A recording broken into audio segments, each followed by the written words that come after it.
Welcome back to the Drummer Mindset Podcast. I'm Joel Pereira. I sit down with David Elliott Johnson. I've been hearing about David Elliott Johnson through a couple of different drummers in town, and finally got a chance to meet him and learn more about him. And man, he has got a lot of experience and wisdom to share. David is a multi-platinum award-winning and Grammy-nominated songwriter, drummer, and record producer. He's achieved Billboard charted #1s and top 10 hits around the globe.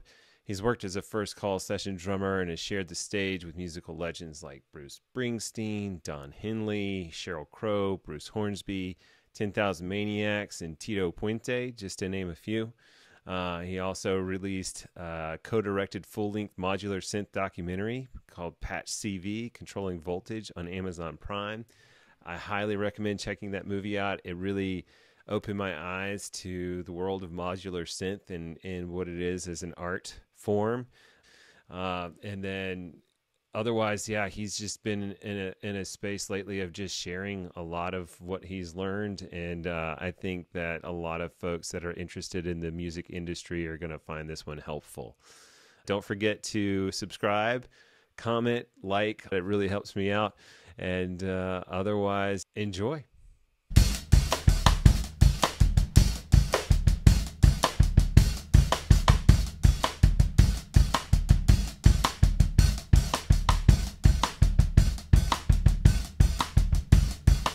Before we get started, Yeah. I thought I'd share this with you. Yeah. So my dad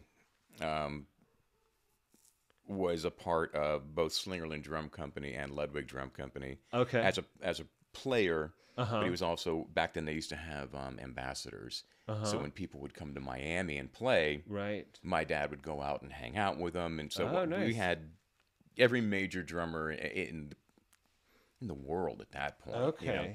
But here's a picture of Gene Krupa just before he died with Buddy Rich. Oh, my gosh.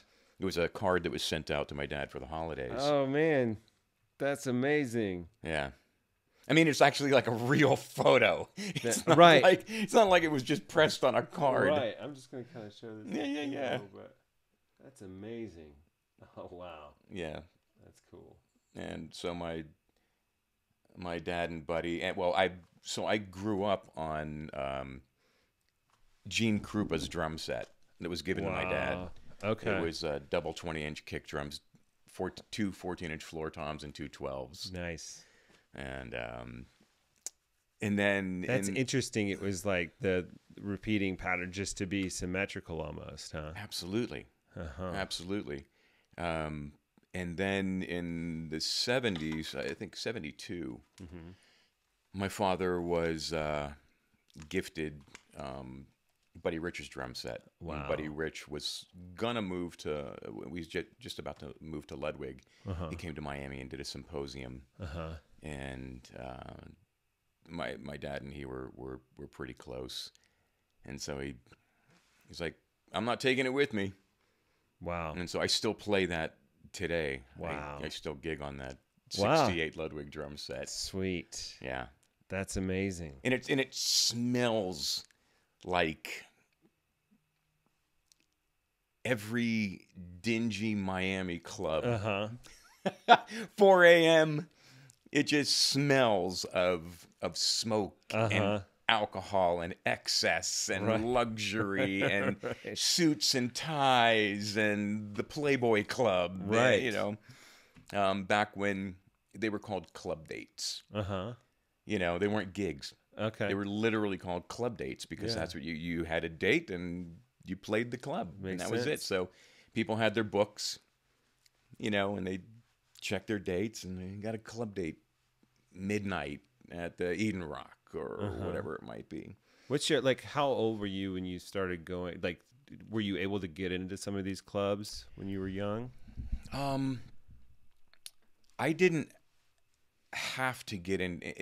So I should start with all these jazz musicians would gather at my house. Uh-huh. So it didn't matter who it was, you know, who my dad might be playing with.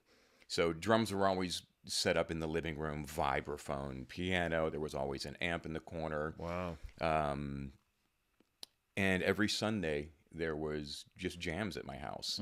My mother would make a big pot of sauce, and everybody drink wine and smoke pot and play music for 6 hours. Wow. And just go through the changes and just listen. And so I grew up sitting pretty close to where the drum set was, primarily in between. Just where you kind of gravitated? Oh, it was where the space was. Oh, okay. So it was between the upright bass player and my dad's drum set. Oh, wow. But the configuration was as such I could see my dad playing the hi-hat and the crash. Okay. And the bass player at that time, who was a regular guy named Vic Kohler, is a phenomenal, as I remember, a phenomenal jazz bass player. And he used to drive this VW Rabbit, and he used to stick the neck of the upright out the sunroof and put it into the back of the car. But we had Lyle Mays and Pat Metheny and Joe Sample and Chuck Mangione used to come over there. I mean, just like the who's who of Miami at that time. I'd say 69 to late 70s. I mean, how aware were you of like the not necessarily the fame, but just like the kind of publicity that they had and the kind zero. Of, Zero. And that's one of the things that I learned early on, is that they were all musicians. They were all just people growing and listening, to jump into the whole listening conversation. Right. Growing too. Yeah. Oh yeah. Yeah. Everybody just nurturing each other. It really was a communal experience. Yeah. Everybody getting the opportunity to say what they want to say, and then step away and wait for the answer. And we can get into how I see there's a massive shift in musician culture, from then to now. Yeah. But back then, it didn't matter who you were. It didn't matter what your success was. You were there to share an experience, just as a person. There was no, I'm better than you. Right. Or I know more than you. I'm more educated. I have more chops. I've technique. Right. None of that mattered. It was, let's have a conversation. What are we going to do? And the title of this conversation is Naima. Let's go for it. What's our interpretation? How do you hear it? Oh, I never thought about that. Yeah. Because that makes me want to imply this and play this way. Oh, and these notes, I would have never thought about going to that. Now that makes me change. So you're always listening so that you can adjust. And you can give the dynamic, and you can give what the song is requesting. And that's what I learned at a very, very early age was the song will tell you what it wants to be. The music will dictate what you should play. Not this. This. Right. What you're gathering. Right. What you're taking in. Right. All the energy in the air. The eye contact. And were you learning this lesson like pretty young? Yeah. Yeah. Oh. There wasn't okay. I mean, obviously, and that's what we've been talking about, but also it's just interesting to me. Like, was there ever a point where competition became more a thing that you saw, or you felt like you identified, not identified with? I'll take you there. I'll make it easy on you. Yeah. I started playing drums at 3. Okay. I was on stage at 5. I had my first session at 10. Okay. Session meaning like recording. Yeah. Okay. I got hired to play soundtracks for local community theaters. Okay. And then I got hired to play drums at live community theaters. Okay. So by the time I was 12, I was a working musician. Wow. And I was working with adults. And 9 times out of 10, I knew who they were. I think it might even be a decade, maybe, or just shy of a decade. I used to work with a brilliant musician. Her name was Annie Valdez. Her name is, she's not dead. I learned so much from her about listening, about following, and about pacing. Because the majority of the shows were basically her and I. Right. She used to play this Casio bass and play piano. Okay. And we would, at that point, I think by the time I was 12, I had 25 different shows under my belt. Wow. And this is all I did. This is all I wanted to do. Okay. And that was nurtured right. in my family, which was great. And I at a very early age, I knew what I wanted to do. And I had taken on, I guess, the responsibility at an early age to be of service to music and to clients. So I learned this very, very early. Clients? What do you mean clients? Well, whether it was a local singer who needed background music done, or even a jingle at that time when they were called jingles. Sure. You know. Yeah, commercials. I've never thought about that relationship and how like a session drummer or musician might think of like whoever's coming in and hiring the work, like they're your clients at that point. Right? Oh, absolutely. Right. And I am there of service. Right. It's not about me. It's not about what I can do. It's what can I do that makes you shine? What can I do that creates whatever the value or perception of what you need done? Yeah. How can I support that the best that I can? What do you need from me? Absolutely. And not to get you off track here, but this is what I really find interesting too, because how would that translate as well? Like if you're a drummer for hire for gigs? Exactly the same thing. I've spent my entire life and created an incredible career for myself by listening and being of service. I established myself very early on. I have what is called an audiographic memory. Okay. So just like photographic. Sure. I can listen to something once and play it back. Amazing. Something you developed? You feel like that was kind of... I think it was developed and nurtured. Okay. My father would put on records and challenge me in a loving way of sing that solo. Okay. Sing that drum part. Learn the bass part. Hear, listening. Understand the communication. Right. You know, what are they saying? What value are they establishing? You know, why did they go to that change? Understanding that when Miles Davis would play, he's listening to everybody else. And if somebody does something that you might consider a mistake, it's not a mistake. He's going to take you there and correct that for you. Right. And that's the value in listening, especially on any stage. When I show up, I am there first to listen. It has nothing to do with what I think it should be. Unless I'm asked to do that. Unless, you know, if I'm hired by an artist or a producer, Dave, we want you to do this. We want you to put your character into it. This is where we're going. You can play these styles. What's your interpretation of this? Help us create the vision. Help us create the value in this. Okay. And so anytime that I get hired by somebody, that is my intention, is to listen and add what I think is necessary. But it's not just up to me. It's up to everybody who's hired, everybody in the room. And this is where the ego doesn't exist. This is where, again, you are of service.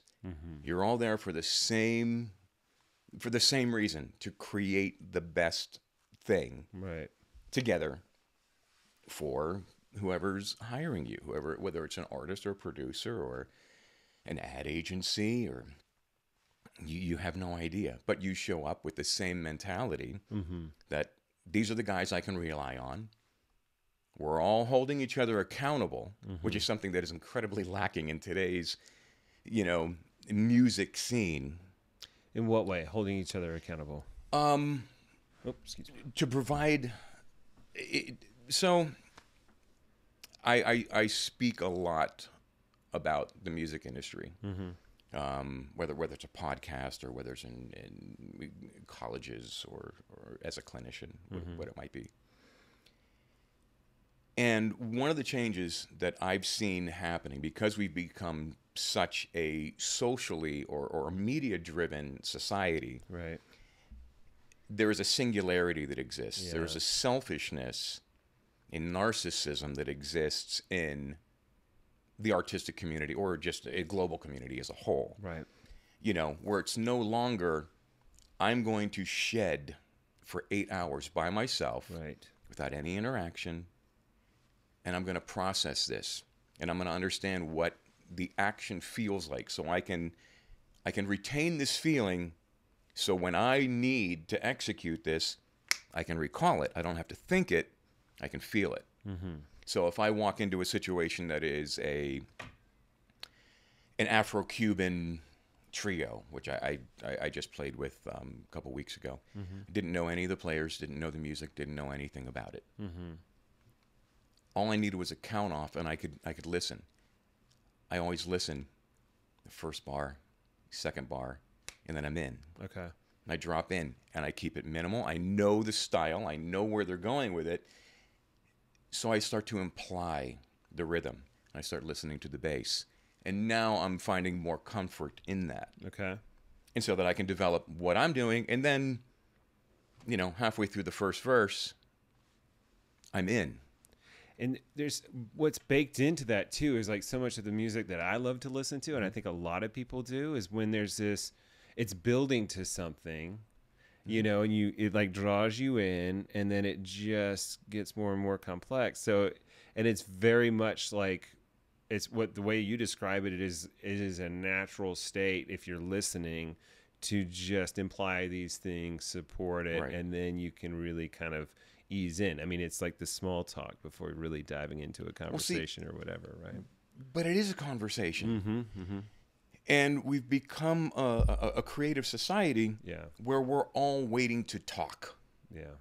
We're all waiting to be recognized. We're all waiting for somebody to evaluate, create an opinion, and create a value for us or support the perception that we believe, you know, that we're you know, trying to resonate. Right. Which is completely back-asswards Right. from the creative thought process. The creativity starts with yourself, with no obligation to anybody else or no perceived outcome Right. or goal. Right. You're doing it because this is what you have to do to breathe, to live. This is who you are innately. This is part of your soul, and you're just discovering it. You know, you're in the room. You're locked in the room. You're figuring it out. As soon as you engage that record button to show the world what you're practicing, you're no longer practicing. You're promoting. You're not connected in it anymore. Let me just sit on that for a minute. As soon as you hit record, you're promoting. You're promoting. You're You're no longer- completely disconnected Yeah. from the experience Yeah. of practicing or performing.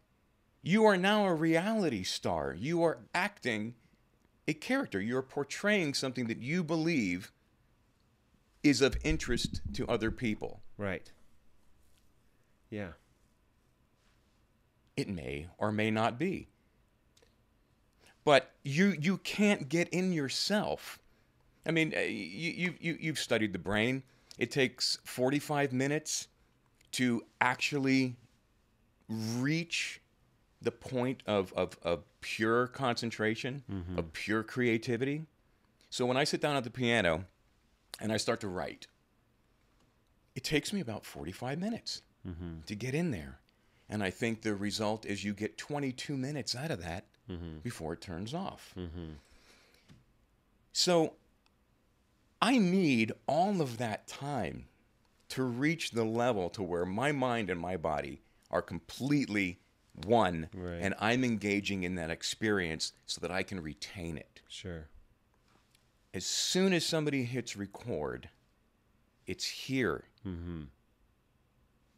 It's void of this. Yeah. It's void of this. Right.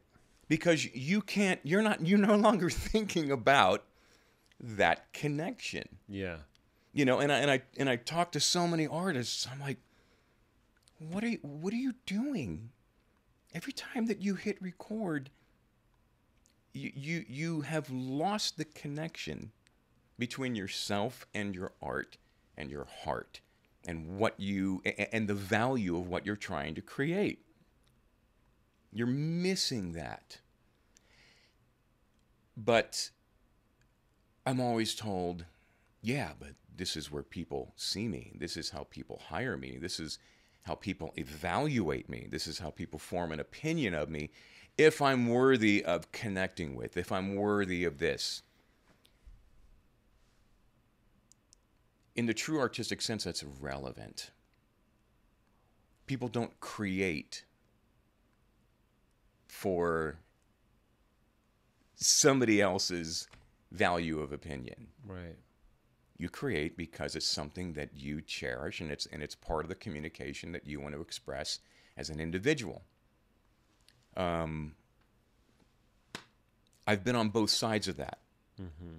So I have been on the side where I create for purpose with an artist. Let's write songs specifically in this fashion, in this genre, Mm-hmm. in this style. So we've got a roadmap. We've got a blueprint.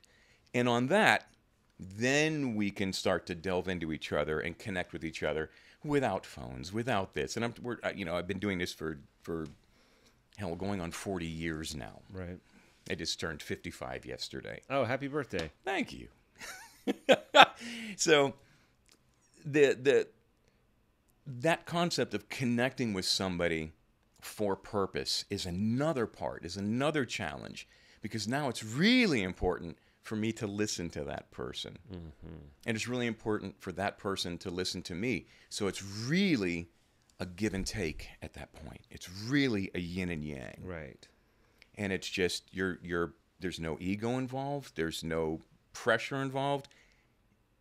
It's a dare to suck concept. I'm going to throw this out there. How'd that hit you? How does that feel? It's okay. If it sucks, that's good. That's one less that's going to suck. We're getting closer. Right. So this goes back to, I'm just going to jump around here.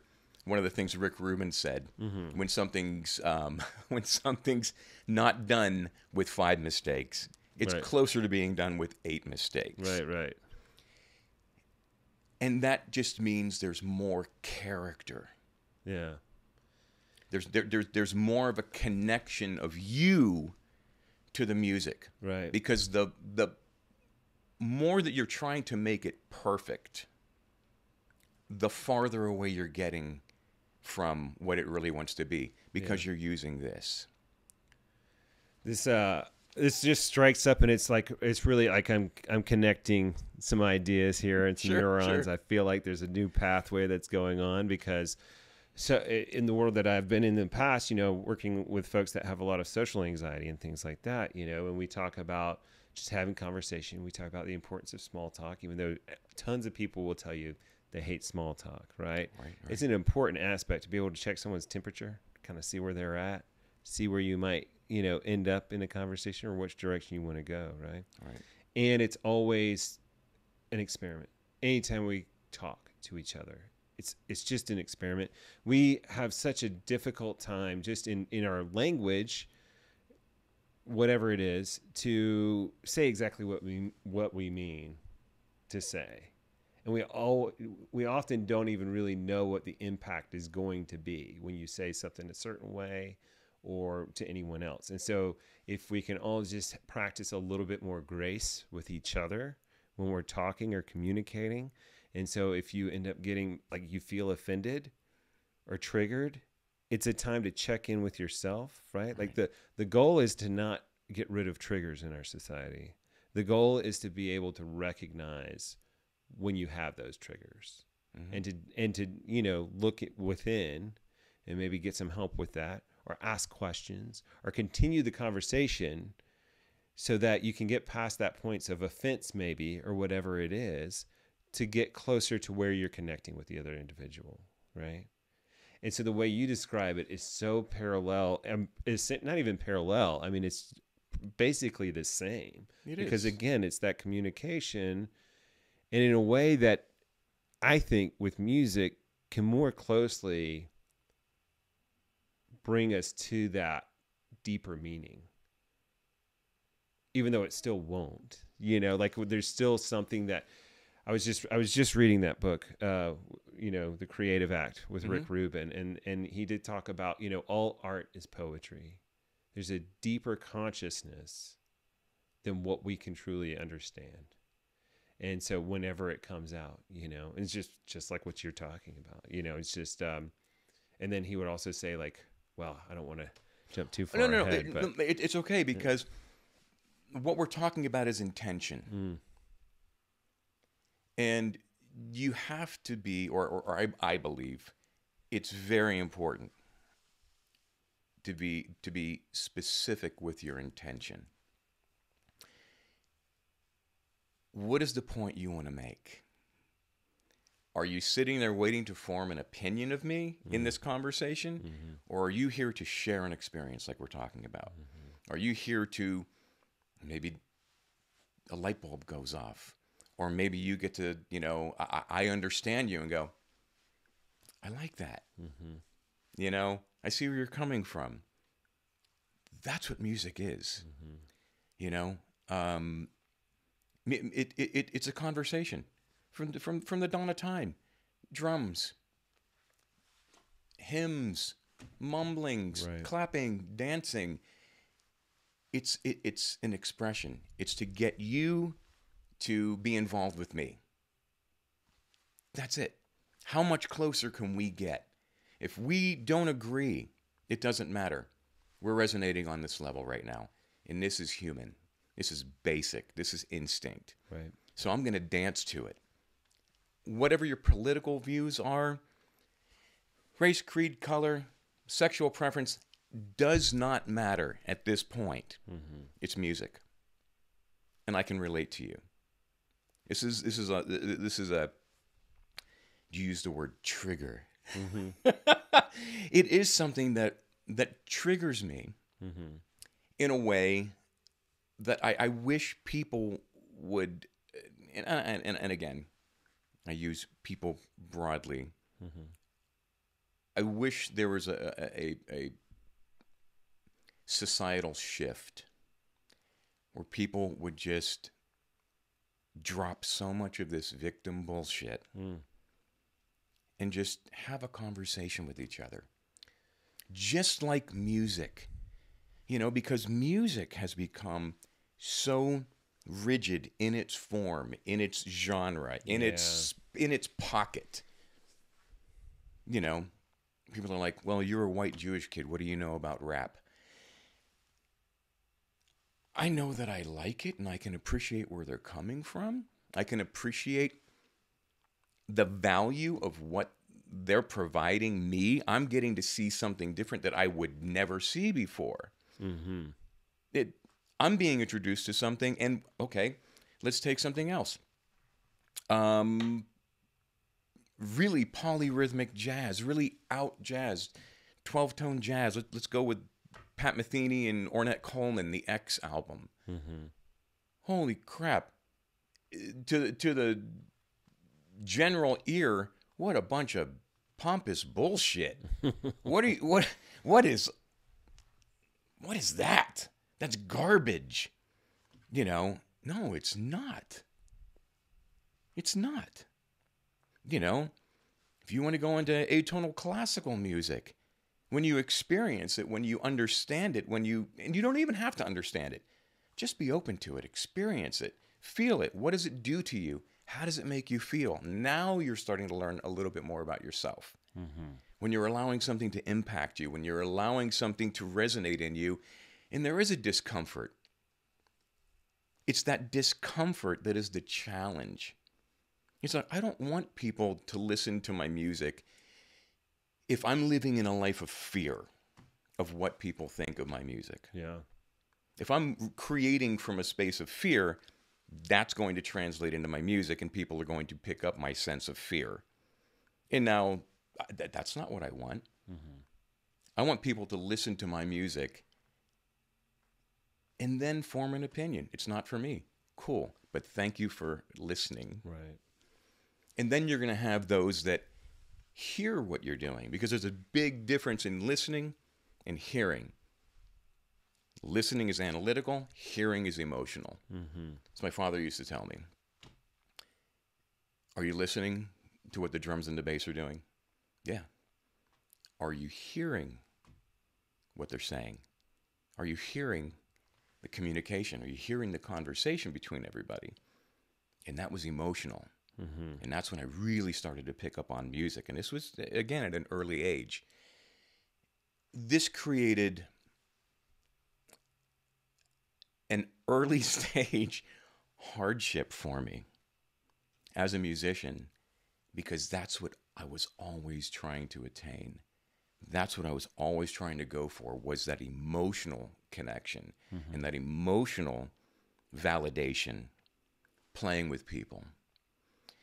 And I realized that I'm not always going to get that. So I have to create that for myself, mm-hmm. or find a place where I'm okay with it. You know, and a lot of, just for an example, playing jazz music, growing up, playing stuff that is interpretive, is dynamic. It inspires an instantaneous reaction to what I'm doing. Yeah, to everybody on stage. We're all connected. Then I can put myself in an arena with a click track and a rack of sequencers and drum machines and play the same thing every night exactly the way it's supposed to be played. Right. Which, again, is a challenge. And everybody on that stage is held accountable, yet again, to play it perfectly, mm-hmm. every night. Not for ourselves, for the audience that is paying, for the artist that is representing. Mm-hmm. That is my position at that point. So it's not going to be this emotionally fulfilling experience. It's going to be gratifying. And I'm going to honor it. And I'm going to give it my best. And then that's where I find my pleasure out of it. You know, is achieving a damn near perfect show. I can change this to make it better next time. Mm-hmm. You're constantly evaluating and evolving. So what created a life for me as a musician was being able to go back and forth, you know, to be able to provide inspiration and and a voice and a character to something when it's needed, and then provide my abilities, provide my technique, to provide all those things that I have been gathering for years between technology and musicality, being able to utilize all that to create a living for myself. So, you know, one of the things you were talking about was creating value as a drummer, creating, evaluating yourself, I believe. Right.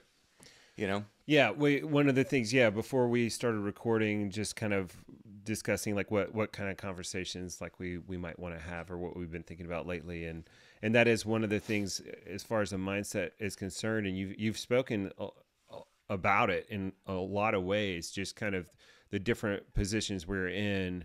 You know, there, like you said, you know, at one point you're playing or you're involved with it, and as soon as you hit record, you're in a different space altogether, right? It's like you are finding, so specifically the question is the duality of the artist versus the editor versus, Right. and editing is its own art. I recognize that, but also versus the marketer or the entrepreneur or how you sell yourself, these kinds of things. And that's what you were saying is in some ways, like as soon as you hit record, you're now marketing what you're doing, or you're now, producing it out for public consumption or however it is.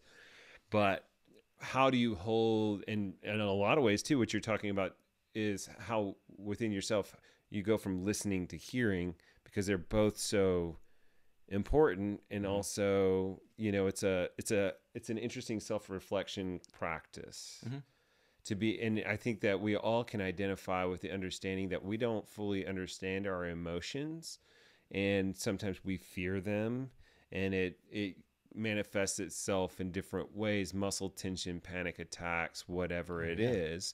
Oftentimes some form of fear that comes up. So yeah, I guess I'll just put the question more maybe brass tacks. Like, let's just say as a drummer for hire, or however it goes, or you're creating something, that's original. How can you hold that hearing piece, or that emotionality, or kind of allowing your ego or letting go of the ego more to create this, to allow space for the creative process, to then hitting record and then showing self-efficacy, and the ego is definitely coming back in at that point, Seems to me. So these are my thoughts. I spend a lot of time with recording artists, new and established. It's only been the last couple of years where the artist being a perpetual commodity is a part of daily routine. So every hobby is a side hustle. Everybody's promoting, everybody's evaluating all the time. And I comment on various artists that I work with. I'm like, why are you doing this? Why are you continuously posting? And they're like, well, I don't want to be left out. I don't want to be forgotten. Right. I don't want to to become irrelevant so soon. I need to establish myself so people in a daily routine. He said, but you're not giving them anything of value. You don't have anything to offer. So it's like me standing on a street corner going, hey, check this out. Look. At some point, I'm going to have something for you.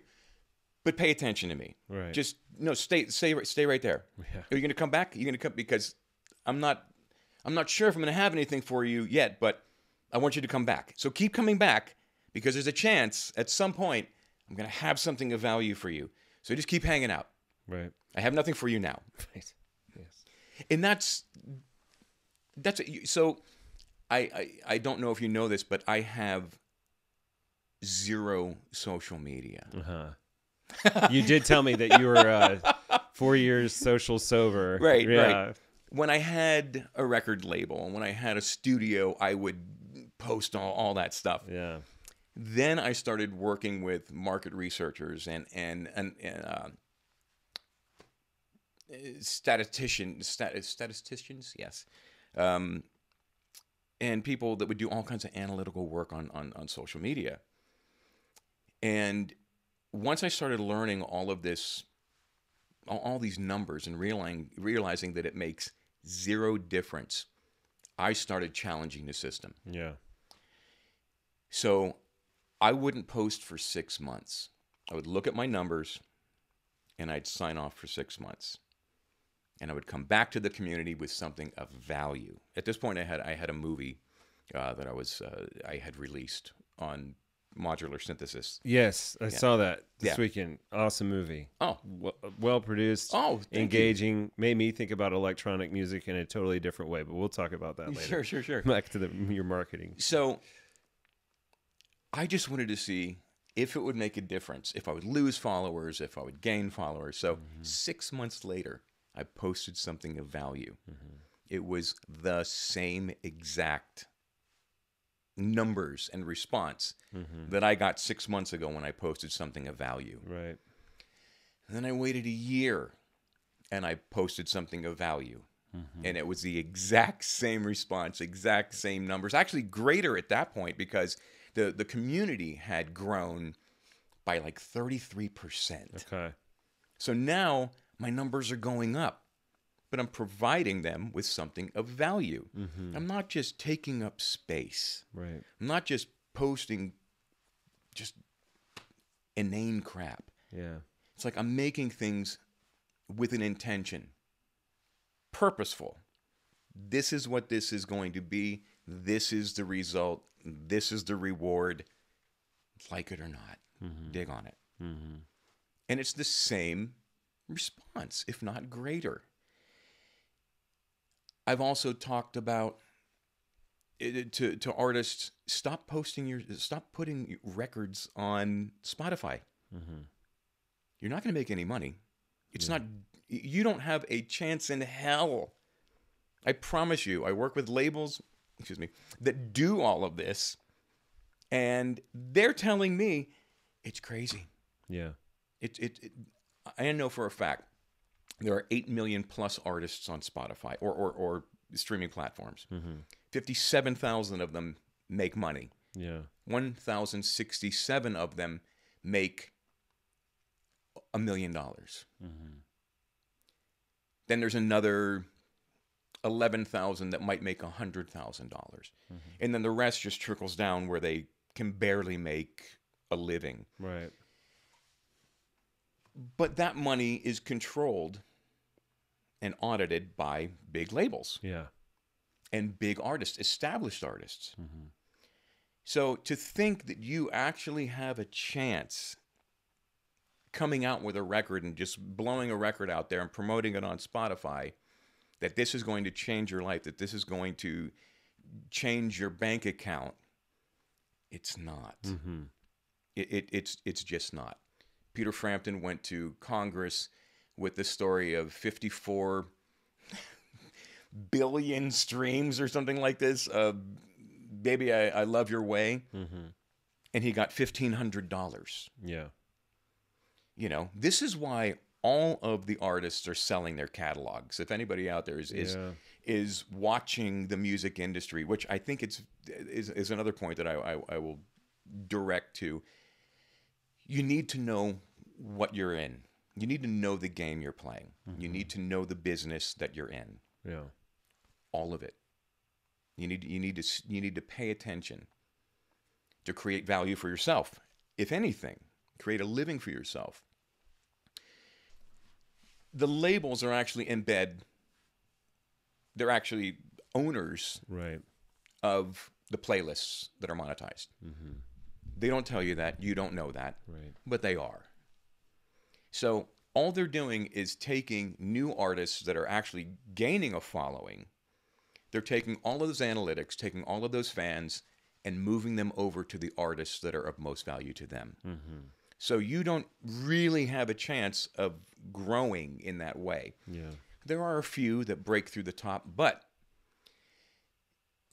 they are represented by sub-labels and subdivisions and management and publishers and promoters that are a part of that bigger picture. Yeah. You know, so every once in a while, one pops through and people go, he did it. Okay, again, the statistic. Right. 8+ million artists. The power of the anecdote. He did it. Yeah. And you go,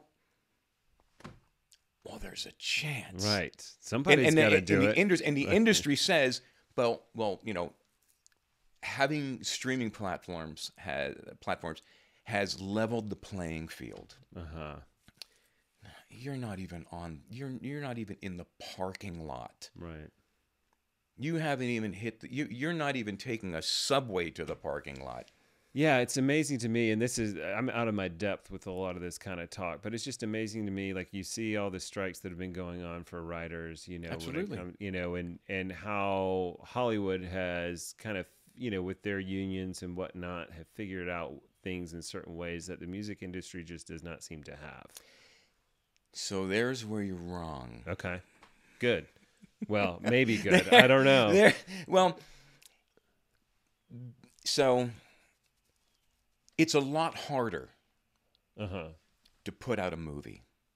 Sure. Take it from somebody who's put out a movie. Yeah. It's really, really hard. When I tell you the gatekeeping is like old school record business. Yeah, okay. If you're not on a major label and you're not signed, you do not get on the radio. And that kind of still stands. It's the same because there are unions involved. Right. There's big money. Right. There is, again, the gatekeeping is massive in the movie industry, in the TV industry, in the series industry. In the music industry, anybody with a laptop can go on AI networks, which I'm deep into right now, create a song, get an AI voice to sing their song, Right. and release it. Right. And they actually might have a chance. But now they exist, right?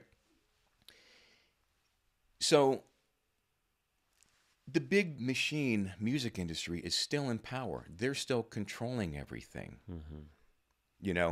So they're not worried about it going away. They're not worried about writers' strikes. Right. They're not worried because the writers that are making money, well, they're still being hired by the major labels to put out hit songs. It's the same thing. They're still in control of it, and they don't care about let's say there's 8,057,000 artists. They're not concerned about the other 8 million artists. They're concerned about their artists, and they're not worried about it. They're not worried about it. The movie industry is now starting to be worried about it because AI is creating scripts. AI is creating characters. AI is creating the content now. Yeah. Even behind all the AI artists in the music industry, there are actual people. There are still hit songwriters and hit producers creating and hit designers creating these avatars, creating these melodies, creating these hooks, creating these tracks. It's still taking people, real people, to create the success.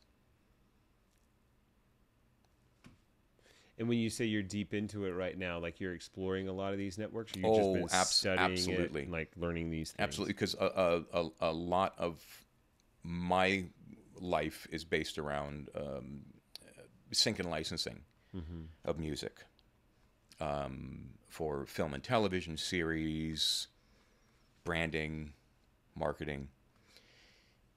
A lot of AI is taking a lot of that over.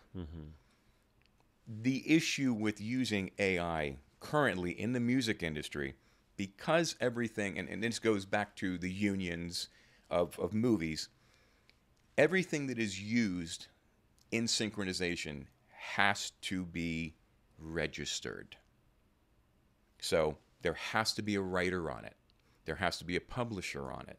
There has to be an administrator on it in order for it to be released. The synchronization of music synchronized to a visual. Okay. So before that goes out, there has to be dotted I's and crossed T's and 5 checks in the boxes. Everything has to be perfectly set, or that could hold back a release.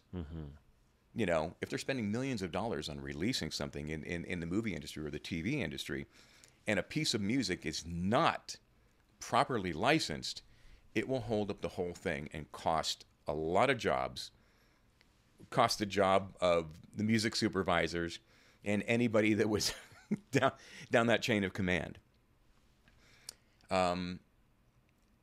There isn't that type of accountability in the music industry. You see where I'm going with this? Yeah. It's free willy. It's the wild, wild west. It doesn't matter. Nobody cares.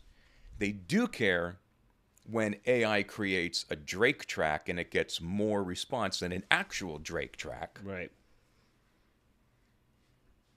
Then they come out of the woodwork and they go, hey, this isn't cool. This is taking money away from us. How can you do this? And now they're figuring out that you can't copyright the character of a voice. Right. Now it's an impersonation. And you can't copyright an impersonation. Is it true? Did I think someone told this to me before, and it becomes novelty. Yeah. But there's something like, and they've talked about this a lot, right? Like you can copyright a melody to some degree, right? Absolutely. And I guess Ed Sheeran just went through a lot of this stuff. Yeah. But when it comes to other musical elements, like you cannot copyright a rhythm. No. Yeah.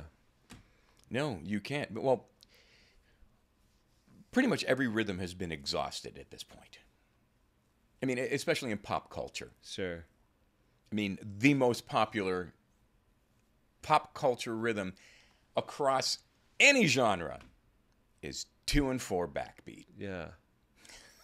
And then if there's an inflection of something else, or somebody wants to be creative and add a little bit of their character to it, that's personal. That's choice. But at the core basis, it is fundamentally exactly the same. And nobody cares. It's become a part of the fabric. Yeah, but it's so much is true. It seems to me to be true of like melodies as well. I mean, 3 chords and the truth is what people talk about, right? Like it just absolutely. Well, this is why current music, and I've done the studies, and I can. So yeah, we're gonna kind of dive deeper here. It's based around 5 notes and 4 chords, and there's a reason why. And I know this as being a successful writer and being challenged by walking into a writer's room and them saying, this is the topic. We need these lyrics. We need it to, basically have this sentiment. We need this. This is the value of the song. These chords in this key, here's 3 tempos. That's it. Get 3 tempos to use. Go. Yeah. And these are the notes, basically. We want it to sound like XXXXXX. And this is why. It's the same thing over and over and over and over again. You're not even talking about AI at that point. No, like, no. That's been like the kind of the old school algorithm that's been there for, But people used to write. Time, right? You go back to the Brill Building. You go back to songs that were written in the 60s, even into the 70s, even into the 80s. There were chords. People were pushing the envelope. People were every time moving with technology. Oh, we have a couple extra tracks, then we can do this. Oh, that exists now, then we can do this. It's always moving and it's always challenging. You're challenging the last artist, like, you like this? Check this out. We took your chords and we did this. Right. It's just like the Beatles and the Beach Boys going back and forth and inspiring each other. And you go, oh, I get that. Or I can, now, you know what? Now I can kind of see that. They were inspiring each other and challenging each other to grow. Right. Because they were given that freedom by the industry. It wasn't create a hit. It was create the best possible music that you can. Right. Period. Now, it's create exactly what we need to make $1 million. period. Create exactly what works. This works. Create it and keep creating it. When I had my successes in writing, publishers came to me, "What else you got?" I'm like, I don't stop writing. I've got 200 tunes. I'm writing every day. Right. No. What do you have that's like that you just had your success with? I don't really have anything because I don't write that way. I write on feeling and emotion, and it came about an experience that I had, and that's what it provided, and that's what was delivered, and that's what came out. Mm-hmm. And there was no judgment on my part. Was, here it is. This exists. This is what it's going to be. Is it a hit? I have no idea. It's not up to me. Is it commercial? I have no idea. I don't know what commercial is anymore. So when I write something because I need to write something. Yeah. And I've, luckily, to my benefit, I write in a way because I've been influenced by so much music that is popular. I just happen to write with those influences. I write in that style. And there's an elegance in my ability that it just happens. But it's not from here. Right. And then somebody will go, "Oh, what you should do is that you should do something with that song because," and that's somebody being analytical and forming an opinion over it after it's been done and going, "That's a hit. You should get it to XXX artist." Yeah. And then 17 channels of, 17, different offices in Clear Channel, they deem it worthy, and then they spend $5 million a week to keep it on the charts. Mm-hmm. That's how much it costs. Amazing. So, and I get to look at all these different, the analysis of how it's being accepted or not accepted. There's actually something called a burn rate. And it's how fast people change the channel when your song comes on. Uh-huh. So I get to see all of this. And then I realize it has nothing to do with the fact that it's a great song. It turns out it's a song that will work for that artist because XXXXXXX. And it's not the people going, "We want to hear Dave Johnson's song." No, it's all this analysis is done in the back, and they're just paying. Now music is advertising, and it has been for decades. Right. So you're always selling tickets or booze or something, right? Well, they pay for that time on the radio. It used to be payola. It used to be now it's just you're advertising the music of an artist, and you're paying for that time.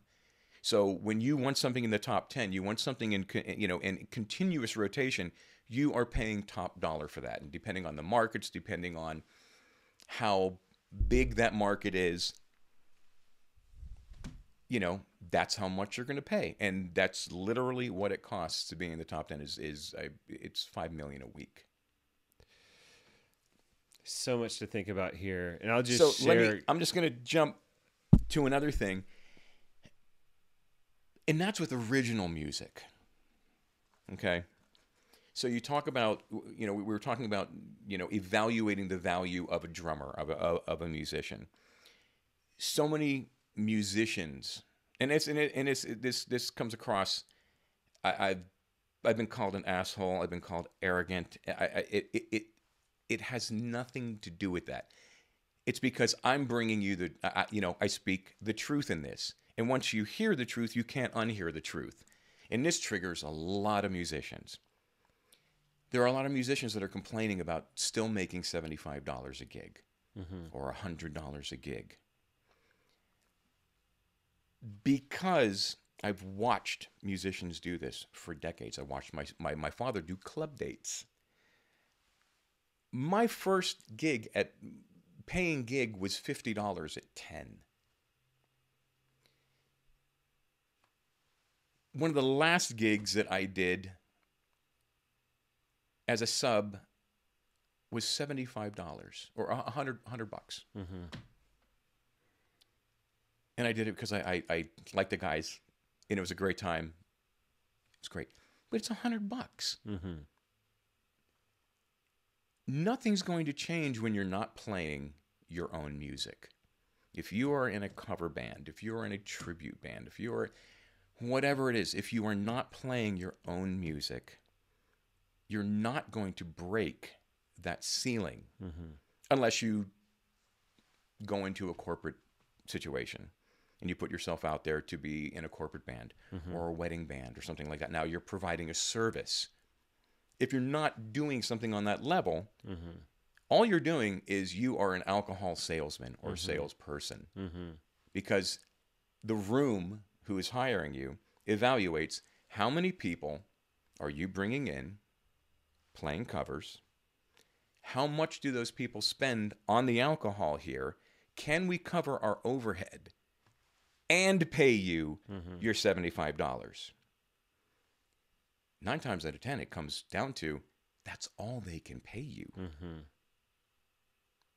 And unless you are diversifying and trying to push yourself into different avenues and looking at different things, if you think as a drummer that you are going to create this career of $75 and $100 gigs for yourself and survive, it's truly impossible in this day and age. Yeah. It really is. And if you think something's going to change where the union is going to come back, because musicians killed the musicians union that used to go out, book the rooms for you. They used to tell the room what you will get paid. Right. And do all the negotiations for you on your behalf if you were part of the musicians union. So you didn't make $75, you made $150. But musicians got tired of waiting around and having to go down to the union to get their check. Right. And then the club owners didn't want to pay for union services anymore. Sure. And then the artist could go directly and work cheaper but get paid that night. Right. I'll work for $75 tonight if I get paid tonight. You'll still get the same crowd in here. And of course, the venue's going to go, yeah, because then I don't have to deal with the union.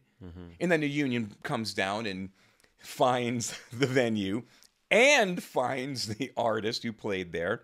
I don't know how many times I was fined $1.32 because I played in all these 10 and 12-piece bands at the time when I was living in Nashville. And, you get fined. And then your name comes on the back page where you basically get blacklisted for that month because you either didn't pay dues or you performed in a non-union venue. Right. So all these complaints of musicians of not making money and devaluating their abilities, they kind of did it to themselves. It's the same thing with Spotify. Just because you can release something doesn't mean that you should. You're not going to make any money, so why are you doing it? What for it's vanity at that point. So if you don't like the system, change it. Do something differently. Offer music on a service where you can determine how much money you want your fan base to spend on your music. Right. That's one step in the right direction. Or challenge yourself to provide the audience and the club something that is different. If you're playing music that people can listen to for free on the way over there, that's not really a value. It doesn't matter how good you are. It does not matter how technically proficient you are. Nobody in that audience cares except another musician who might buy a beer. That is not a fan. That is not somebody who's going to go out and buy your records. That's not somebody who's going to buy your t-shirt. That's not somebody who's going to support you when you really need supporting with your artistry and you start releasing your own music. These are things that a lot of musicians don't think about. They think, I graduated from Berkeley, I'm a badass, and I'm going to go out there, I'm going to make so much money, people are going to want me. I'm going to post myself shedding on Instagram, and people are going to hire me. What have you accomplished? What merits is this being based on? And it's not. Yeah. It's a frontier. Yeah. So be happy with the $75 you're making because you're not schlepping tables for 11 hours and hoping that you'll make $75. I mean, before I had any level of success, yes, I was playing $75 gigs and $100 gigs. And getting one drink at the bar for free and the other ones are half price. Right. Or getting one meal or, figuring out something. Yeah. But I was surviving. I was doing what I needed to do. And man, I would practice 8-9 hours a day. And I would go to a gig till 2 o'clock in the morning. Mm-hmm. And I'd keep my drums in the car overnight, and I'd unload them in the morning, and I would practice again. And then I would go to another gig, and just repeat, just on repeat, just ramp. Same thing with when I was living in Nashville for a decade. I was doing almost 3 sessions a day. Mm-hmm. I had 2 drum sets in rotation through Cartage, and Cartage is a company that basically, for people that don't know. Mm-hmm. You keep all your equipment at a warehouse, and when you're booked on a studio session, the studio or the producer or the record label calls the Cartage company and says, David Johnson's on this. We're requesting, just bring the Mapex maple or the Pearl maple or the Ludwig, whatever it is. Mm-hmm.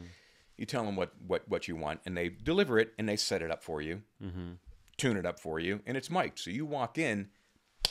You hit the ground running because you've got a block of time that is necessary to perform this music. And then you leave that one, and your drum set is set up in another studio, and you go to the next studio. Right. So I did this. I mean, up until I had my own studios, this is all I did,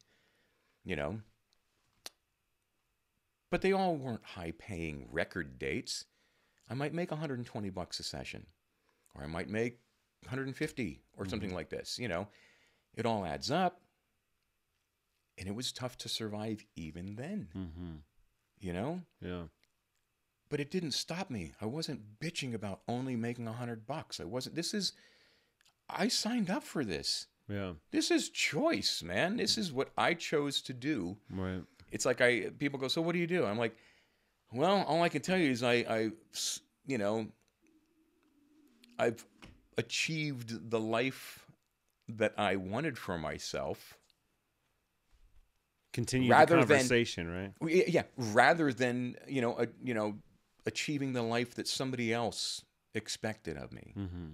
This is a choice that I made. Mm-hmm. I signed up for this. Right. If I didn't sign up for it, then I could bitch. Yeah. But this was my choice to go out there. I knew what the playing field was. I knew what the parameters in which I was playing. I knew the business that I was working in. Right.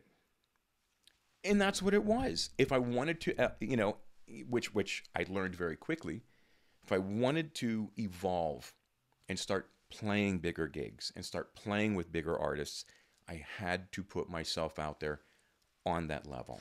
What's so fascinating to me about your approach to that is that when I think about so many folks who think about music like I did, growing up as far as a profession, and I would say my parents were very supportive, but just society in general, kind of like gives you the side eye, it's kind of like spend my life with that, right? Like you're not going to make any money. Like there's all kinds of fear behind it, but all the things that you're describing occur in so many other fields too, right? Like it's like medicine, exactly, right? Like now or research, or like we look at it in those ways. Like it used to be that people would do research, scientific research for fun, for experimentation, because of interest. Right. And then once the money gets pumped into a certain thing, no, we want you to create something just for this specific issue. Mm-hmm. This is what you need to focus on.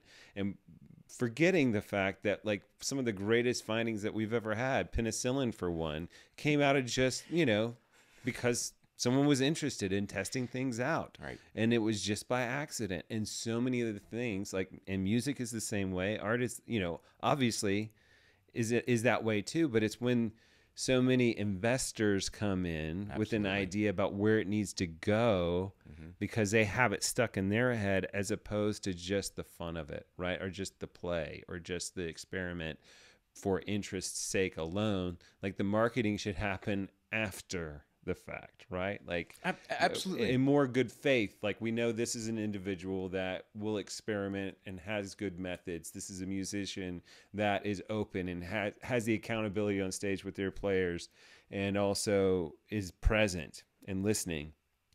And then whenever it comes out, that's when you hit record. That's when you pump the money into however much it costs, $5 million a week to keep that going, right? Because it happens in medicine. It happens in, teachers.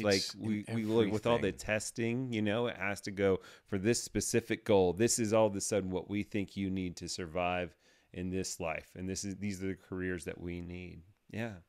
Yeah. And so when you give advice or you talk to someone who's interested in music, it always comes down to that, like fear. So many people have fear about where it is, but man, you experience that same kind of decision. I was going to say disappointment. It doesn't have to be, but the thing about your story, it doesn't have to be disappointment at all. Right. I mean, I spent a good portion of my life was auditioning for opportunities. And and you grew up in a family with a father and mother that like knew the industry. They lived it, right? Yeah. My father became a teacher. He became an educator because it would support the family more efficiently. Mm-hmm. But he still loved music. Right. This is why anybody gets into music, because it does something for their soul. It makes them feel something. It makes them feel connected to something that is so much bigger than themselves. You're not alone. You are a part of something that is so huge and has been in existence for as long as the world has turned. Mm-hmm. You did it because you wanted to. You did it because you believed in it. It made you happy. Mm-hmm. And at some point you start to, the mind gets in the way. And for obvious reasons, we need to survive. We need to support ourselves. The mind gets involved and goes, you better start to think about doing something else, because this is never going to fly.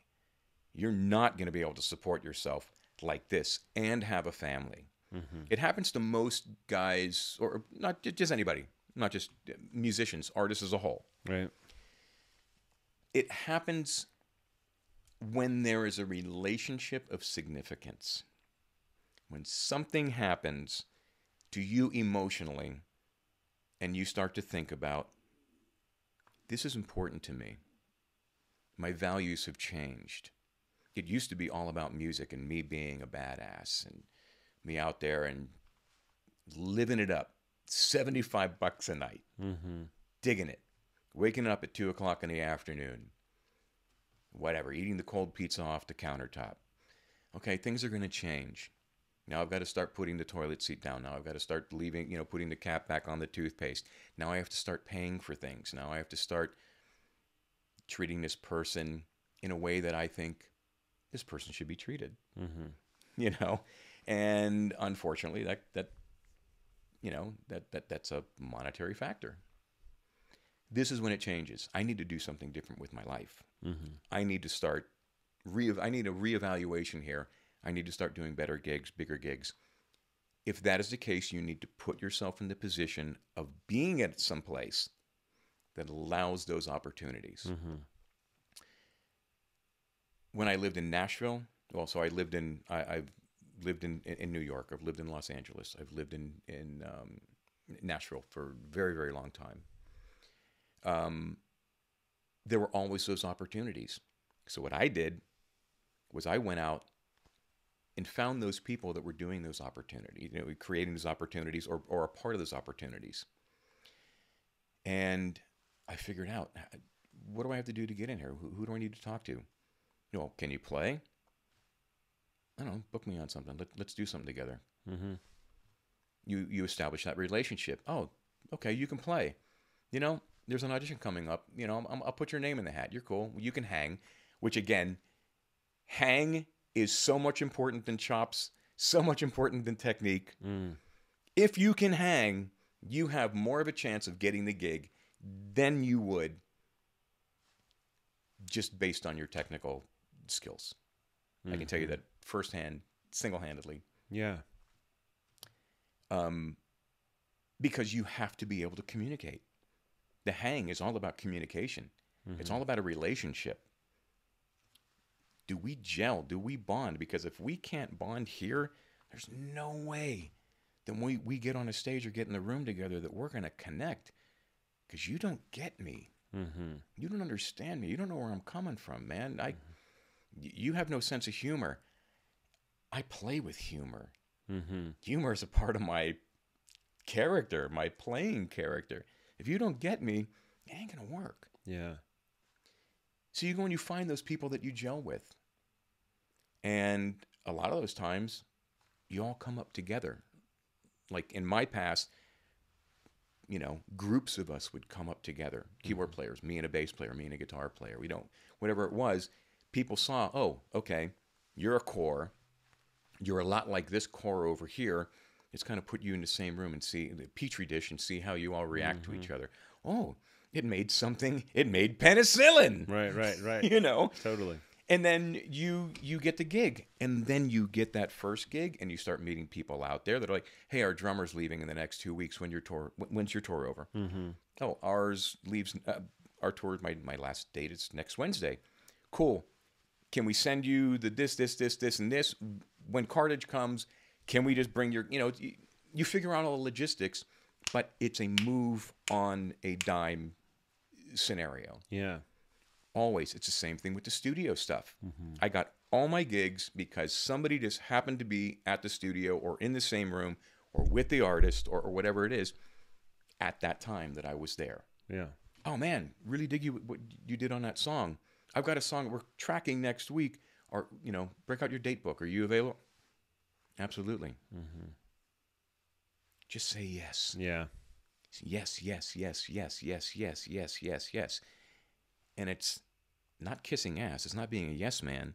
It's putting myself in positions of value to create the next position of value. Yeah. And it's a business. Yeah. If you want to be a commodity, if you're going to put yourself out there on social media, have something of value to sell. Really evaluate yourself. What is my intention? What do I want out of this life? What do I want out of this career? What type of gigs do I want to do? You have to evaluate these things and create a path of how do I get to them? All the answers are there. There are no secrets. I'm so tired of the internet saying, the secret to this success and the secret to this. The hack or whatever it is, right? There are no secrets. Right. Every bit of information that I've attained to create my own career was given to me for free by some of the most brilliant people that I consider the brilliant people in the industry, whether they're engineers, producers, musicians, managers, accountants. They gave the information because I asked. I really wanted to know. And I appreciated the fact that they had it, and I honored their knowledge. How are you getting that snare sound? Yeah. Oh, well, I'm doing this, and this is why you're running it through the 1176 on that setting. I've seen other people. Well, I like to do this, that, and the other. And after, there were a couple engineers that I was working with all the time, and I said, man, I really appreciate you being so free with your knowledge and giving me this. I mean, this is amazing. This is before the internet. This is just me trying to figure things out. And I'm like, man, it's so cool of you. A lot of people aren't like this. He's like, I don't fear you. Right. I'm not threatened by you. And I looked at him, I was like, why would you feel threatened? He's like, exactly. Because this only works in this room on this session with your snare drum, these mics. It's everything lines up to make that work.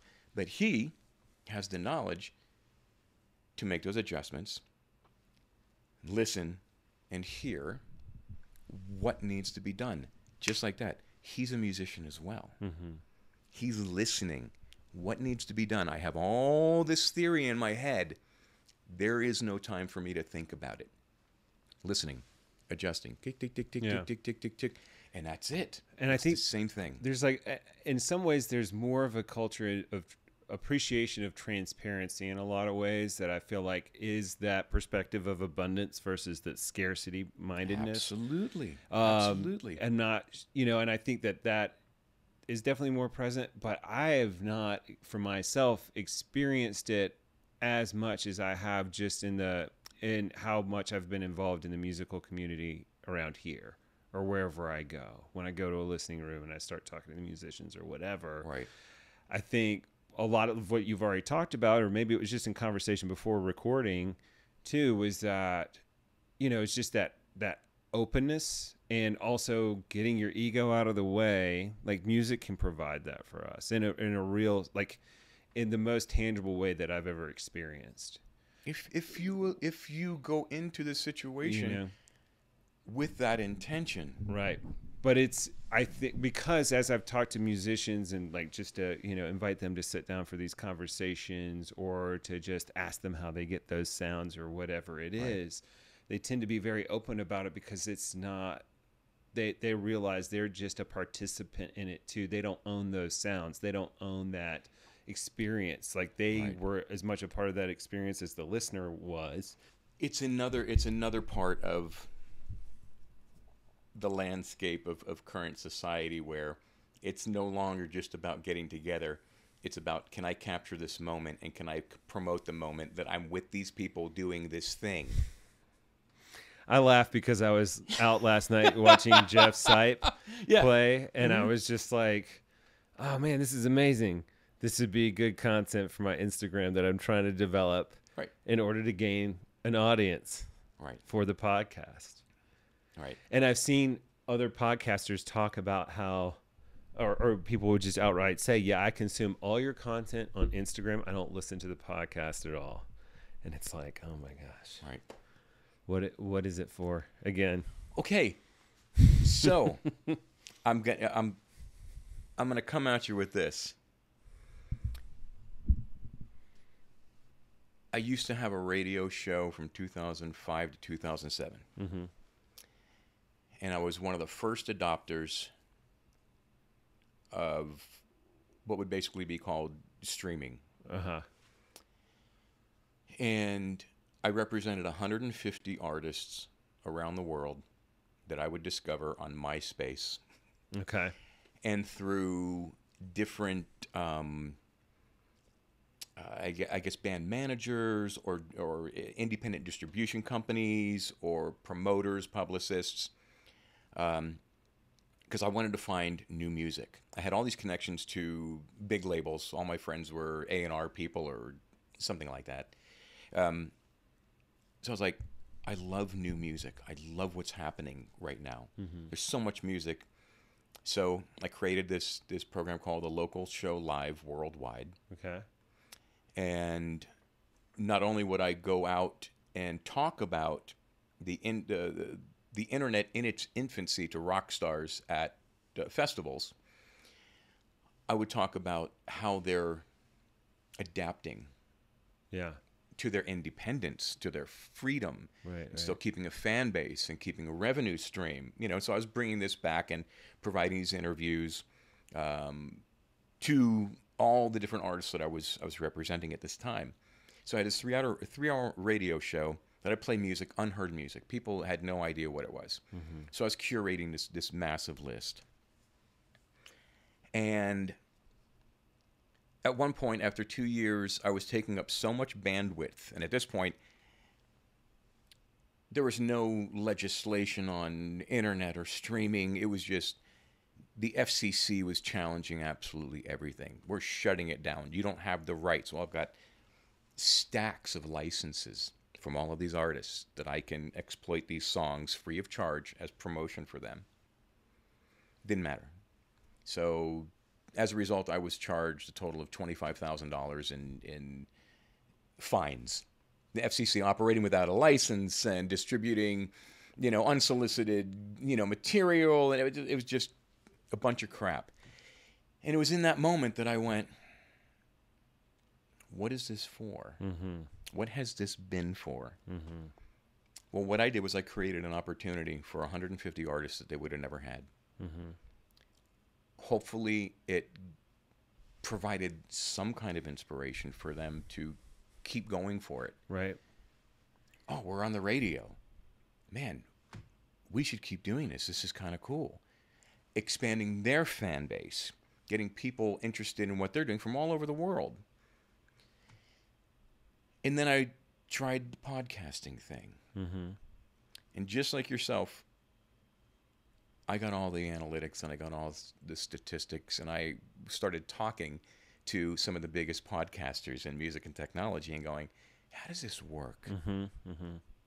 They're like, bro, your guess is as good as mine. Right. It either works or it doesn't. I went, oh, so it's like music. And they went, oh, absolutely. Yeah. It's the same thing. Yeah. You're writing a new song every day, Right. and you're putting it out there. Right. And you're hoping somebody will resonate with it and somebody will relate to it and go, there was a lot of information in there that, you know, I think I might have taken something away. Mm-hmm. Or I don't know who that guy is, but I kind of have a sense of who he is now. Right. Or I really like where this podcaster is coming from. I see what he's doing.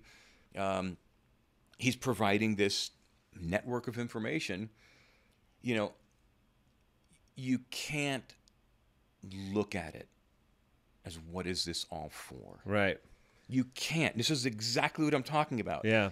You can't. Right. You have to do it. Yeah. And do it to the best of your ability and provide the best content and believe in the content that you're putting out there. Right.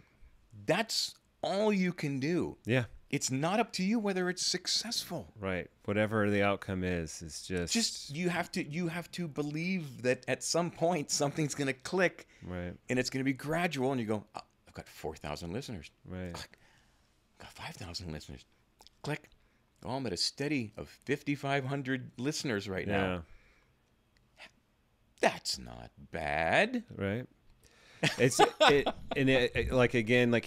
One of the things that I learned when I was in, medical training was, I followed around an OBGYN and obviously you have kids, like you start to learn a lot about that whole process from the medical end and the emotional aspect and just what's so historic about it. But anyway, some of the monitoring pieces, right? They found in a study that the continuous monitoring of fetal heart tones leads to more invasive interventions than are necessary.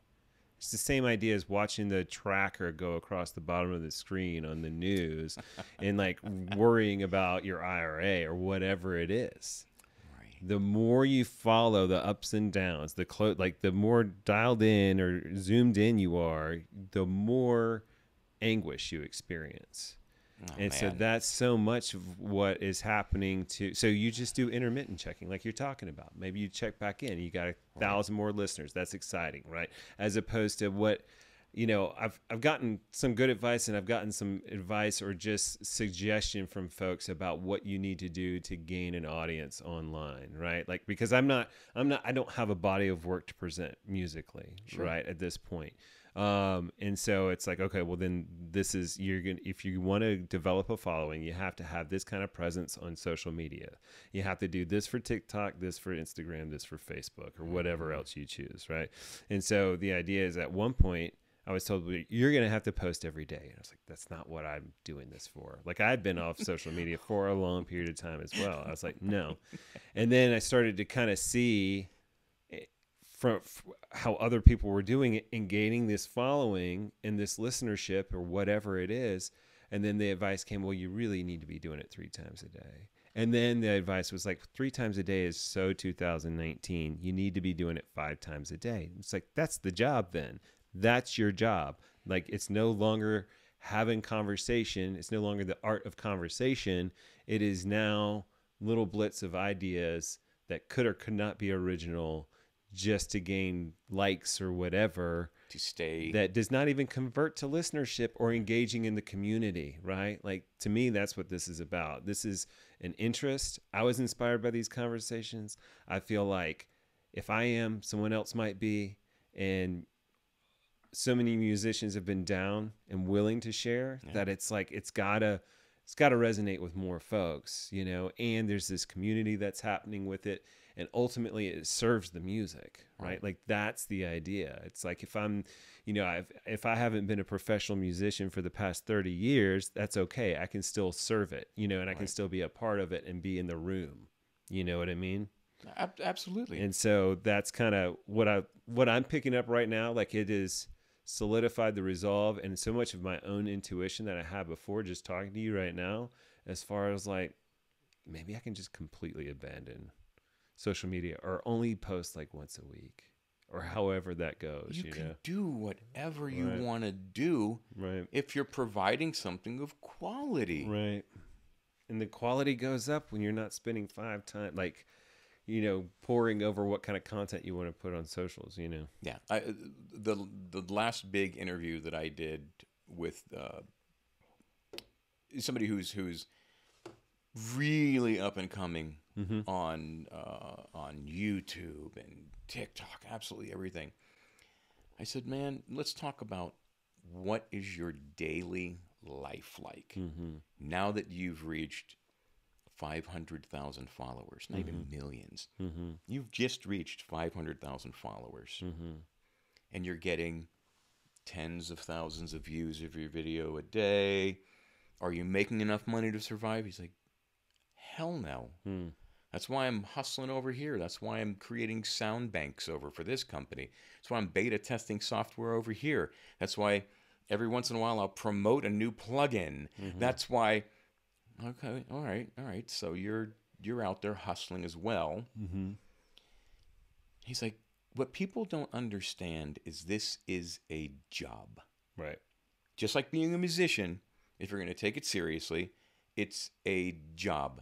You wake up, you have a plan. You have a plan of action. What do I want? What is my intention for the day? What do I hope to achieve? What do I hope to achieve tomorrow? The next week? Let's start making an agenda here. What's my outlook? You know, right now I'm playing a bunch of $75 gigs. How do I get out of this? Okay, let's make a list of things. All right, let's check these off. I need to start writing more music. These are the hours that I'm going to practice without my phone. If you work with me in my studio, you can't have your phone. It's just part of rule. No, you can't. No, you're not going to film what's going on in here. It's just like a little sacred little temple for you away from all of this. All you need to do is concentrate on being an artist and being creative. There's no phone. You're not worried about what your TikTok or your Instagram is doing. You're not going to post anything. Do you see people go through withdrawals? Oh! I used to have a recording facility, a 2-story recording facility with 4 different rooms, and I used to have a coffin, this little guitar coffin. And I used to make anybody who was working in the studio put their phones in. That lasted a day. Watching the withdrawal of people. Just people that don't have families. We're talking 18-year-old kids, 22-year-old kids, 30-year-olds that are, you know, they're like, can I you know, really need to check on something. You're going to interrupt what's happening right now? I found that people, when they experience the feeling of being 100% connected and they're in it, nothing else matters.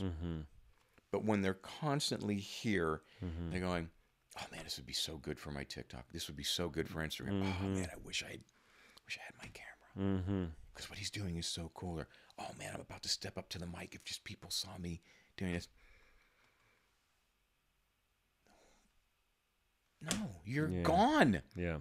All the work that we've done up to this point to get you to this point of creative and artistic freedom and connectivity, you have just thrown out the window, and we might as well just stop. Yeah. Because everything from this point on is just exploitation for you and in this moment, you know? And I totally understand if you've got something to promote. You have a podcast. Therefore, you're going to promote things that are part of the podcast to promote. Right. But I'm talking about people that don't have anything to promote other than what it is they do. Mm-hmm. You know, Right. it's like, what are you? When does this stop? And you like start to dig a little deeper. So it's go back to this guy with the podcast thing, telling me how much money he was making and all kinds of things. He goes, I wake up at 6 o'clock in the morning, and for the first 2 hours of my day, I'm deleting negative comments and death threats. Jeez. Right? And I'm thinking to myself, What a way to start the day. Yeah. this guy is one of the coolest people. Does nothing but electronic music and cinematic movie scoring. And you're getting death threats? He goes, I get death threats. People accost my wife on the street because I put a picture of her up here. They've threatened to kill my puppy. They've threatened me numerous times. The things that I'm called, I was like, I just went, and then what's the next couple hours? And then the next couple hours, I am struggling to figure out what I'm going to post now that I haven't posted. Is there anything new? Is there anything significant? Because I can't rehash. So I spend 2 hours creating what the next thing is, spend the next 4 hours editing something to post then, spend another hour preparing for the next thing, getting the lighting. I do that. Then I'm editing. Then hopefully I've got time to post. I was like, he goes, I don't go to bed till 2 o'clock in the morning, and I'm waking up at 6. Jeez. And this is just a fledgling YouTube channel, man. Yeah. And that's when I went, I don't want to do that. I don't Yeah. want to do this. Right. That's not, then you go, and I said, so how much are you creative? He's like, 0. I have 0 time for creativity anymore. I'm no longer doing the scoring. I'm no longer getting the big dollar jingle or you know, marketing campaigns. I'm not doing any of that anymore. Right. All I'm doing is feeding this machine that if I do not feed, will eat me alive. Everything will just go away. If I don't post something within days, I'm done. Yeah. I just went, just talking about it, the stress that I have is, you know, I'm just going to go back to being a creative and not having to worry about all this and just reach out to people that are friends and establish myself amongst my peers and go, if you need something. I mean, that's what I do now is I reach out to artists and I'm like, hey, no obligation, but I'd love to work with you. I really think that there's something here. I love your songs. And and you know, it's like Asheville doesn't have the opportunities that a Nashville or any other place. Sure. So people feel limited and they're stressed out and they don't have, it's really hard to get a big picture in this town because it really is. It's pretty centralized to a group of people that are doing the majority of the gigs in the majority of the places. It's a very close-knit organization. Right. So for the original artist, it's really, really tough because where are you going to go? What are you going to do? What are the opportunities at hand? How can you really build your brand in a place that doesn't have the opportunity or the outlets to build a bigger brand? Well, I started an organization with a couple of people in town to reach out to artists and offer them opportunities through my publishing company to do sync and licensing, get some of their songs in film and television, and sing demos for me, do work. And I realized that that's not what they want to do. That's not what the artists really want to do. They want to just do their art. Yeah. And I totally respect that, man. I'm like, keep doing it. Good on you. Go for it. If you don't want to, turn it into something else, something else mechanical, I totally get it. Yeah. Totally different mindset. But somewhere inside your brain, you're thinking, how can I make this my living? Yeah. How cool would it be to wake up every day and know that money's in the bank and not have to take that $75 gig Right. and just write music because I feel like writing music and there's an opportunity for it to go someplace. Right. How cool would that be? Yeah. And I go, just think about it. Yeah. Think about it. You're going to give it away on Spotify anyway. Right. So it's the same thing. Right. But it's just, if something happens over here, you might actually make money. Right. And there's just, it's really strange because there isn't any infrastructure here for bigger industry. And it's a big, like it's so we have someone close to the family who is a ceramicist, has been doing it all their lives, right? They're amazing at what they do. They poured hours into it, of training, going to different, events to learn new techniques and all these kinds of things.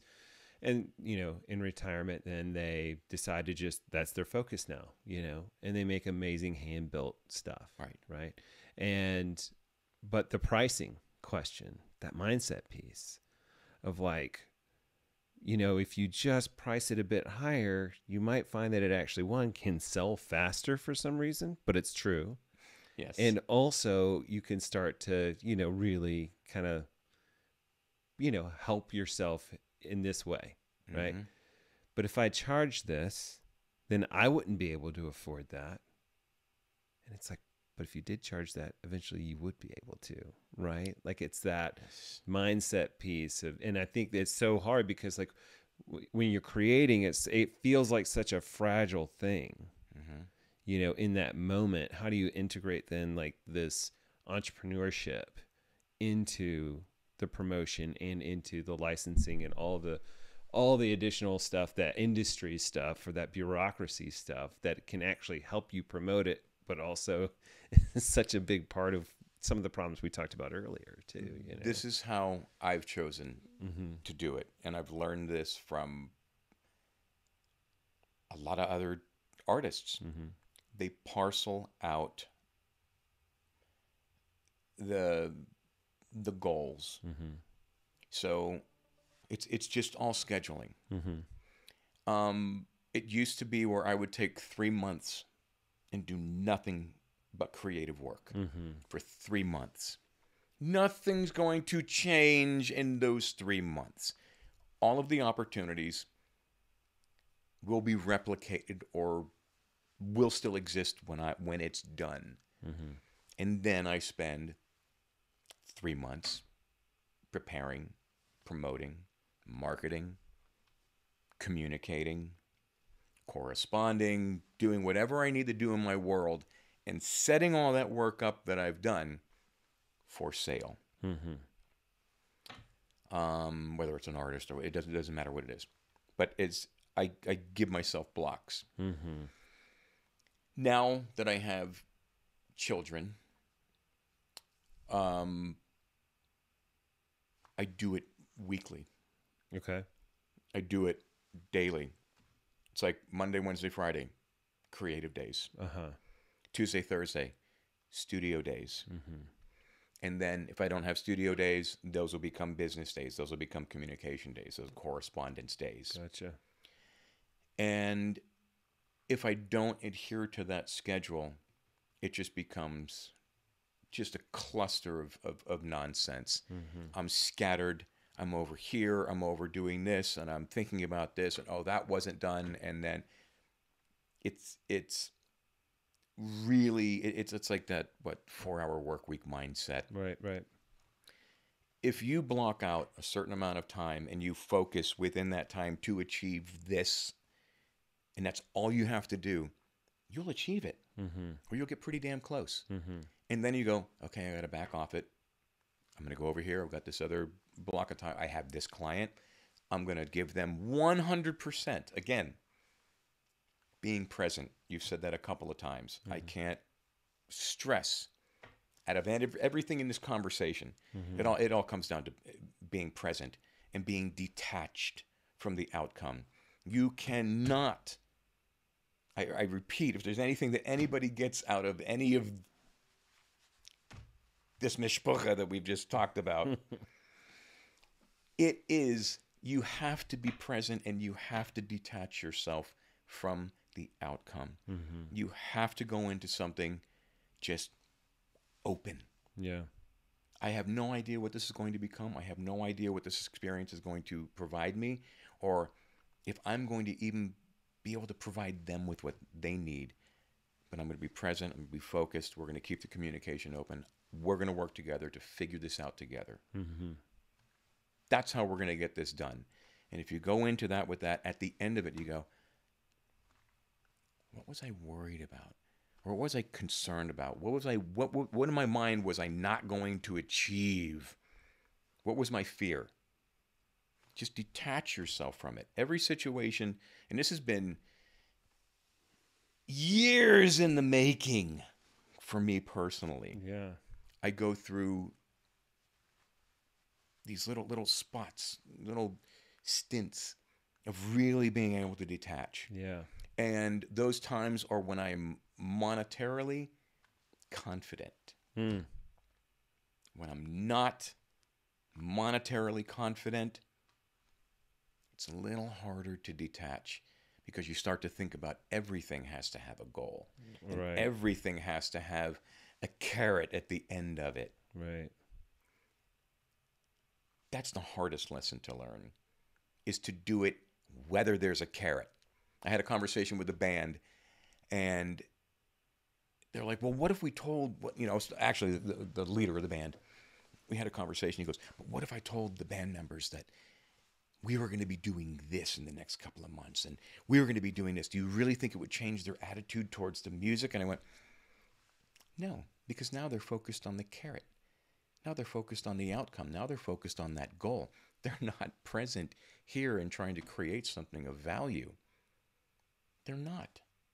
And that's just a way, if you start to do that with your art, you start to look at, if I make this record, I'm going to have a piece of product that XXXXXXX. People are going to take me way more serious. Mm-hmm. They're going to respect the fact that I took the time to make this record. The music at that point is irrelevant. Why you made the music is irrelevant. You are focused specifically on, now I have something that people will see me in a different light. They will create a different perception of me. There's a higher value of who I am because I did this. It's the wrong reason. As a record company, I still have people coming up to me all the time going, we're going to print vinyl. We want to record this and print vinyl. I'm like, why? Why do you want to print vinyl? Oh, because, that's a real hot thing right now, and everybody wants vinyl. I'm like, 87% of all worldwide vinyl sales are back catalog, old catalog artists. 14% are newer between 96 and 2010.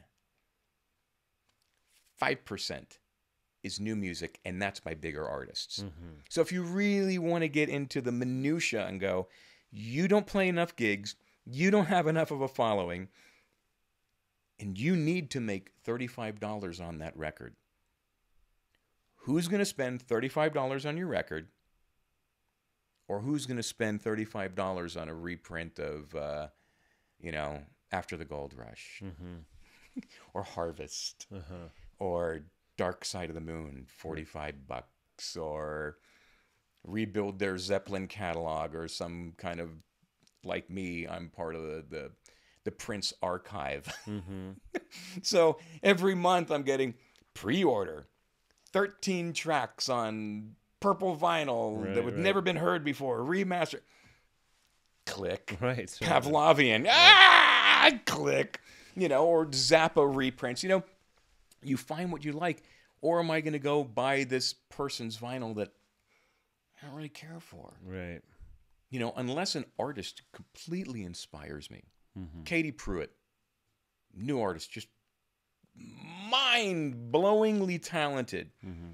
She was on stage, never heard of her in my life. Mm-hmm. And, it was just, how much music does she have? How much merchandise does she have? Right. I went over to the merch with 2 T-shirts, a tank top. Give me the hat. Right. How many records? Give me 2 records. I'm buying one for a friend. It was just like, it didn't matter.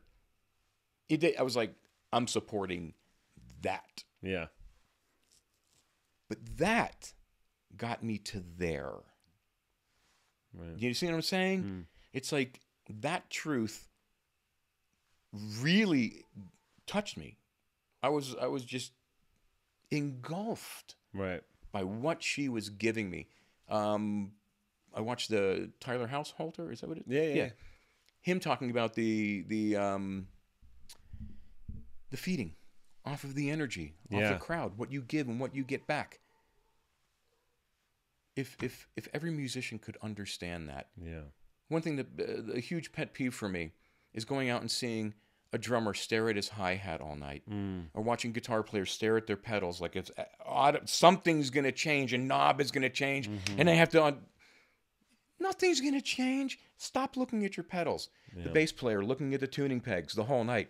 It's like, what happened to engaging in the audience? Right. What happened to looking at each other? What happened to that? Right. It's a conversation. It's a communication. Again, it's that static, separate mentality of, here I am. I'm here, in here. This is me, by myself. And I'm going to play just like that right now. And again, I think social media as a whole and the idea that you can market and promote something of purpose is absolutely amazing. I see it benefit people. And it has benefited me in the past. I'm not here to poo-poo social media as a whole at all. It's just like technology. Technology is there for the betterment of your life, for the betterment of your career, if you allow it to. Right. Period. How do you use the tool? Yeah. Intention, right? Intention. Right. Sure. That axe can chop down my house. Am I going to chop down my house with that axe? Right. Probably not. Right. But if I need to chop some wood, that's a damn fine axe. Right. So, just looping back around, it's like you had Quinn on here. I've worked with wonderful dude. Oh yeah, love that guy. Yeah, and he came to me and he's like, "We're gonna press vinyl." I'm like, "Okay, just do me a favor. Press 10 copies. Try it out." Just try it. 10 copies. It's going to cost you a little more. 10 copies. He's like, "Dude, we sold 10 copies at our release show. Look at that." Yeah. Now, guess what you need? You get to take that money and choose where you want to put. You want to press 10 more? He's like, I think we're going to press 10 more. I love this mentality. Yeah. It's like, if there's a need, provide for the need. But at this stage in the game, I mean, again, the opportunities of success exist. It just costs so much money, man. Yeah. It's so much money to do it right. Yeah. So much money. Just like anything nowadays. Yeah. But what are you thinking? Where's your head? So many different things and so much value in this too, and so many parallels that I'm finding that it just makes so much sense. And to where now, like the music industry and the way that you're presenting it is so much more understandable in a way that, I mean, without being able to answer all the questions, right? Like, because like you're saying, like the outcome is never knowable. But I think just with all the mindset piece of just being present, and then with this last story, just kind of, testing proof, like just kind of experimenting with it all, just trying it out, put a toe here, put a toe there, see what works, and also just play, and leave that time, blocking that time for creativity, experimentation, also promotion, like integrate, like it's, sometimes I feel like a lot of us struggle with the integration of all these different ideas within our one person.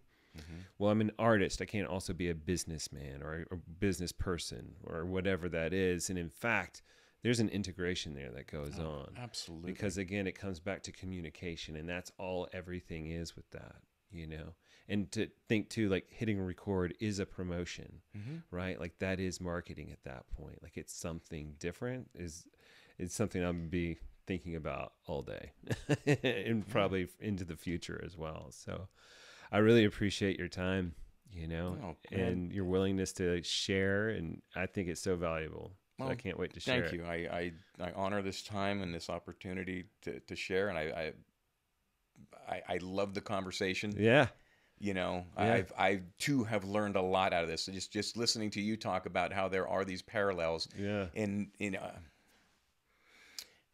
never thought about it that way. Yeah. And that's all I hope to get. Yeah. And that's all I've ever hoped for anybody to watch a podcast and go, man, that's a concept I never thought about. Mm-hmm. That sets me in a different path. It just might do this, just might put you off to the left side, and now you're going this way. Mm-hmm. And you're challenging yourself to find something else. Yeah. But yeah, man, just in closing, a story that I can share, an artist friend of mine went to Los Angeles, made all these appointments, did all these showcases out there, and finally sat down with the A&R person and started playing some music. And he's like, it's cool. He's like, well, I want to get a deal. I'm thinking about moving out here, Los Angeles, so I can be in it. And he's like, don't do that. He's like, well, no, I need to be here in the middle of it. So you guys, he's like, if what you're doing is relevant, we will know about it. Mm-hmm. It's the truth, man. If you are doing something that is undeniable, and that's a huge word in my vocabulary, I use it all the time. Mm-hmm. If it's undeniable, it becomes irresistible, and people will want it. People will value it. It's not good enough to be great. It's not good enough to be good enough.